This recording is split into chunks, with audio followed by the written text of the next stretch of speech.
Welcome back to the reading of Alice's Adventures in Wonderland by Lewis Carroll. Today we are going to be reading chapter 11, which is Who Stole the Tarts? The King and Queen of Hearts were seated on their throne when they arrived, with a great crowd assembled about them. All sorts of little birds and beasts, as well as the whole pack of cards. The knave was standing before them in chains, with a soldier on each side to guard him. And near the king was the white rabbit, with a trumpet in one hand and a scroll of parchment in the other. In the very middle of the court was a table with a large dish of tarts upon it. They looked so good that it made Alice quite hungry to look at them. I wish they'd get the trial done, she thought, and hand around the refreshments. But there seemed to be no chance of this. So she began looking at everything about her to pass away the time. Alice had never been in a court of justice before, but she had read about them in books, and she was quite pleased to find that she knew the name of nearly everything there. "That's the judge," she said to herself, "because of his great wig." The judge, by the way, was the king, and as he wore his crown over the wig, he did not look at all comfortable, and it was certainly not becoming. "And that's the jury box," thought Alice. "And those 12 creatures." She was obliged to say creatures, you see, because some of them were animals and some were birds. "I suppose they are the jurors." She said this last word 2 or 3 times over to herself, being rather proud of it, for she thought, and rightly too, that very few little girls of her age knew the meaning of it at all. However, jurymen would have done just as well. The 12 jurors were all writing very busily on slates. "What are they doing?" Alice whispered to the Griffin. "They can't have anything to put down yet before the trial's begun." "They're putting down their names," the Griffin whispered in reply, "for fear they should forget them before the end of the trial." "Stupid things!" Alice began in a loud, indignant voice, but she stopped hastily, for the white rabbit cried out, "Silence in the court!" And the king put on his spectacles and looked anxiously around to make out who was talking. Alice could see, as well as if she were looking over their shoulders, that all the jurors were writing down stupid things on their slates, and she could even make out that one of them didn't know how to spell stupid, and that he had to ask his neighbor to tell him.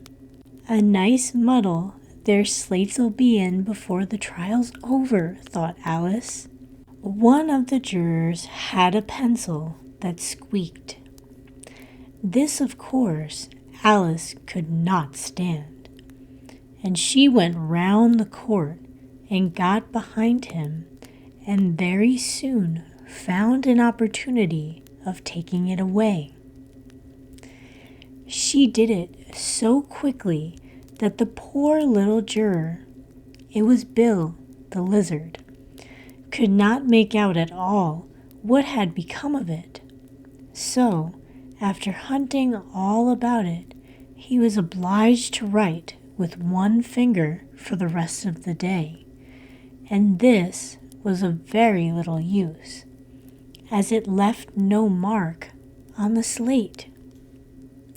"Herald, read the accusation," said the king.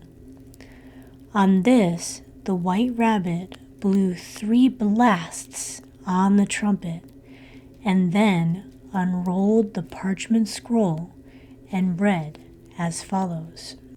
"The Queen of Hearts, she made some tarts, all on a summer day. The Knave of Hearts, he stole those tarts, and took them quite away." "Consider your verdict," the king said to the jury. "Not yet, not yet," the rabbit hastily interrupted. "There's a great deal to come before that." "Call the first witness," said the king.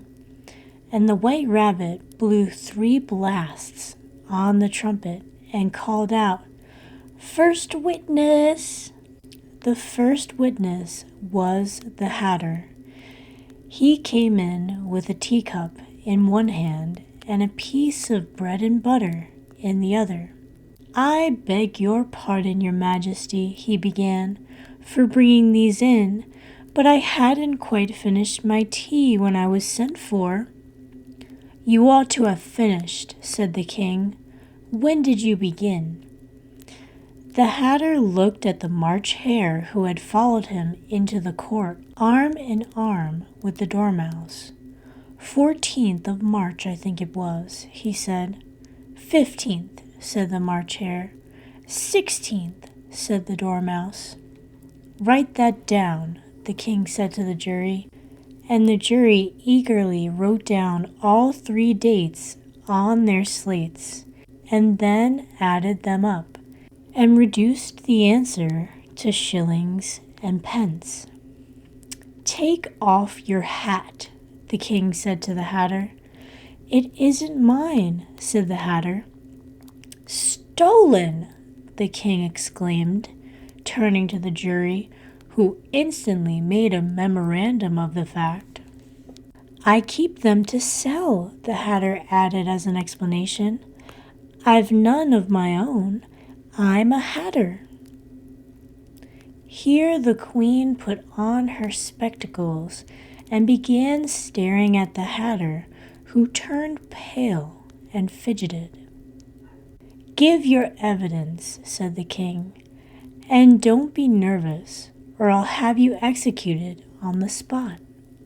This did not seem to encourage the witness at all. He kept shifting from one foot to the other, looking uneasily at the queen, and in his confusion he bit a large piece out of his teacup instead of the bread and butter. Just at this moment, Alice felt a very curious sensation, which puzzled her a good deal until she made out what it was. She was beginning to grow larger again, and she thought at first she would get up and leave the court. But on second thoughts, she decided to remain where she was as long as there was room for her. "I wish you wouldn't squeeze so," said the Dormouse, who was sitting next to her. "I can hardly breathe." "I can't help it," said Alice very meekly. "I'm growing." "You've no right to grow here," said the Dormouse. "Don't talk nonsense," said Alice more boldly. "You know you're growing too." "Yes, but I grow at a reasonable pace," said the Dormouse. "Not in that ridiculous fashion." And he got up very sulkily and crossed over to the other side of the court. All this time, the queen had never left off staring at the Hatter, and just as the Dormouse crossed the court, she said to one of the officers of the court, bring me the list of the singers in the last concert, on which the wretched Hatter trembled so that he shook off both his shoes. Give your evidence, the king repeated angrily, or I'll have you executed, whether you are nervous or not. I'm a poor man, your majesty, the Hatter began in a trembling voice, and I hadn't begun my tea, not above a week or so, and what with the bread and butter getting so thin, and the twinkling of the tea. The twinkling of what? Said the king. It began with the tea, the Hatter replied. Of course twinkling begins with a tea, said the king sharply. Do you take me for a dunce? Go on.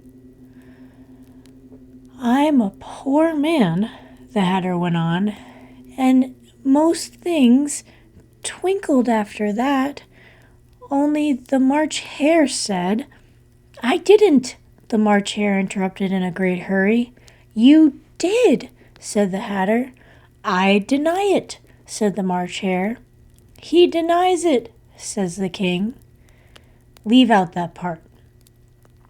Well, at any rate, the Dormouse said, the Hatter went on, looking anxiously round to see if he would deny it too.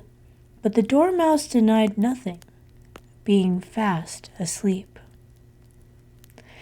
After that, continued the Hatter, I cut some more bread and butter.